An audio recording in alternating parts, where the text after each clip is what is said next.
नमस्कार साथियों, मैं अनीता श्रीवास्तव आपका हार्दिक अभिनंदन करती हूँ। श्रीमद् वाल्मीकि रामायण में आज का प्रसंग है भरत की पुनः श्री राम से अयोध्या लौटने और राज्य ग्रहण करने की प्रार्थना।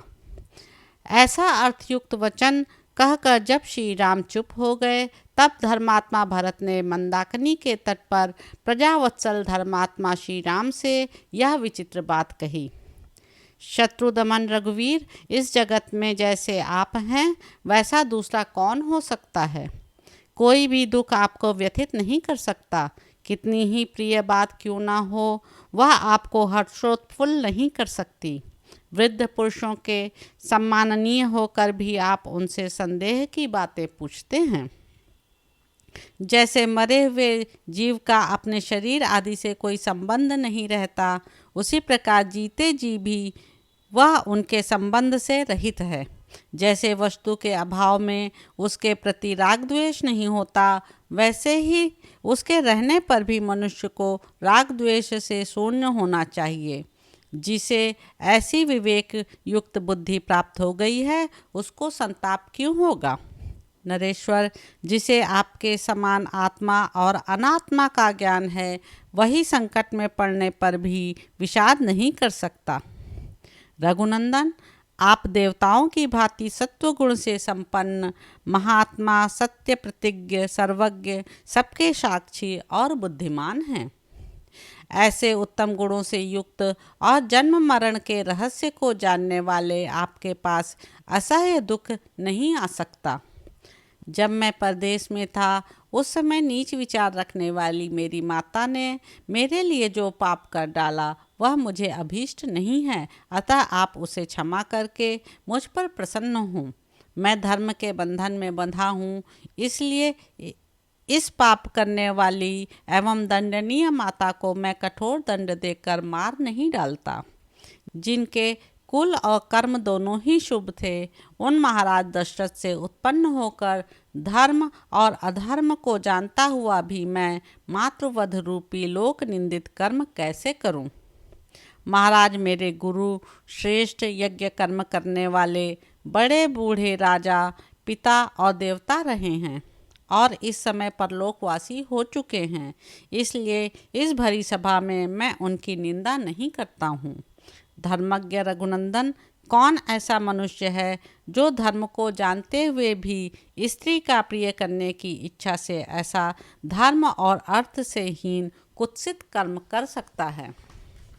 लोक में एक प्राचीन किंवदंती है कि अंतकाल में सब प्राणी मोहित हो जाते हैं, उनकी बुद्धि नष्ट हो जाती है। राजा दशरथ ने ऐसा कठोर कर्म करके उस किंवदंती की सत्यता को प्रत्यक्ष कर दिखाया। पिताजी ने क्रोध, मोह और साहस के कारण ठीक समझकर जो धर्म का उल्लंघन किया है, उसे आप पलट दें, उसका संशोधन कर दें। जो पुत्र पिता की हुई भूल को ठीक कर देता है, वही लोक में उत्तम संतान माना गया है। जो इसके विपरीत बर्ताव करता है, वह पिता की श्रेष्ठ संतति नहीं है। अतः आप पिता की योग्य संतान ही बने रहें, उनके अनुचित कर्म का समर्थन ना करें। उन्होंने इस समय जो कुछ किया है वह धर्म की सीमा से बाहर है। संसार में धीर पुरुष उसकी निंदा करते हैं।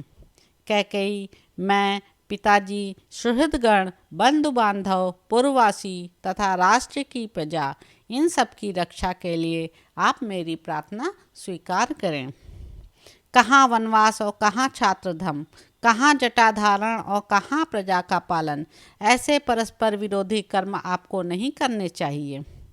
महाप्राज्ञ, क्षत्रिय के लिए पहला धर्म यही है कि उसका राज्य पर अभिषेक हो, जिससे वह प्रजा का भली भांति पालन कर सके।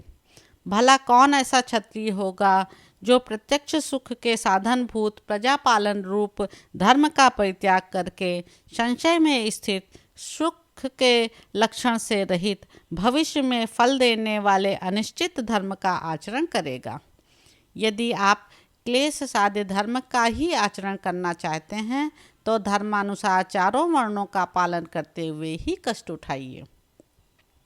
धर्मज्ञ रघुनंदन, धर्म के ज्ञाता पुरुष चारों आश्रमों में गृहस्थ को ही श्रेष्ठ बतलाते हैं, फिर आप उसका परित्याग क्यों करना चाहते हैं?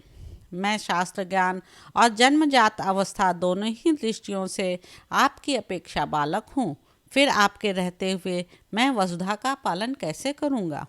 मैं बुद्धि और गुण दोनों से हीन हूँ, बालक हूँ तथा मेरा स्थान आपसे बहुत छोटा है, अतः मैं आपके बिना जीवन धारण भी नहीं कर सकता। राज्य का पालन तो दूर की बात है। धर्मज्ञ रघुनंदन, पिता का यह सारा राज्य श्रेष्ठ और निष्कंटक है, अतः आप बंधु बांधवों के साथ स्वधर्मानुसार इसका पालन कीजिए। मंत्रज्ञ रघुवीर, मंत्रों के ज्ञाता महर्षि वशिष्ठ आदि सभी ऋत्विज तथा मंत्री, सेनापति और प्रजा आदि सारी प्रकृतियां यहाँ उपस्थित हैं। ये सब लोग यहीं आपका राज्याभिषेक करें। हम लोगों के द्वारा अभिषिक्त होकर आप मरुद गणों से अभिषिक्त हुए इंद्र की भांति वेग पूर्वक सब लोगों को जीत कर प्रजा का पालन करने के लिए अयोध्या को चलें। वहाँ देवता, ऋषि और पितरों का ऋण चुकाएं, दुष्ट शत्रुओं का भली भांति दमन करें तथा मित्रों को उनके इच्छानुसार वस्तुओं द्वारा तृप्त करते हुए आप ही अयोध्या में मुझे धर्म की शिक्षा देते रहें। आर्य, आपका अभिषेक संपन्न होने पर सुहृदगण प्रसन्न हों और दुख देने वाले आपके शत्रु भयभीत होकर दसों दिशाओं में भाग जाएं। पुरुष प्रवर, आज आप मेरी माता के कलंक को धो पोंछकर पूज्य पिताजी को भी निंदा से बचाइए। मैं आपके चरणों में माथा टेक कर याचना करता हूँ, आप मुझ पर दया कीजिए। जैसे महादेव जी सब प्राणियों पर अनुग्रह करते हैं, उसी प्रकार आप भी अपने बंधु बांधवों पर कृपा कीजिए। अथवा यदि आप मेरी प्रार्थना को ठुकरा कर यहाँ से वन को ही जाएंगे तो मैं भी आपके साथ जाऊँगा।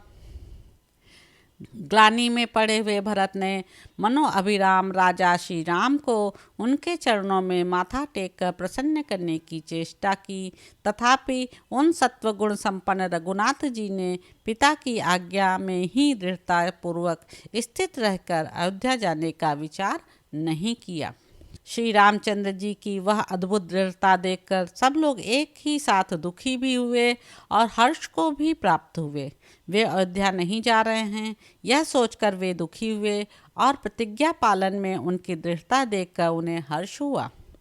उस समय ऋत्विज, पूर्ववासी, भिन्न भिन्न समुदाय के नेता और माताएं अचेत सी होकर आंसू बहाती हुई पूर्वोक्त बातें कहने वाले भरत की भूरी भूरी प्रशंसा करने लगीं और सबने उनके साथी योग्यतानुसार श्री राम जी के सामने विनीत होकर उनसे अयोध्या लौट चलने की याचना की। तो इस प्रकार साथियों, अयोध्या कांड में निहित 106वां सर्ग यहाँ पर संपूर्ण होता है। इसके अगले अंक में आप जानेंगे कि श्री राम का भरत को समझाकर उन्हें अयोध्या जाने का आदेश देना। आपसे अगले अंक में मुलाकात होगी। आप मेरे YouTube चैनल संवाद विद अनीता को लाइक करें, शेयर करें, सब्सक्राइब करें। धन्यवाद साथियों।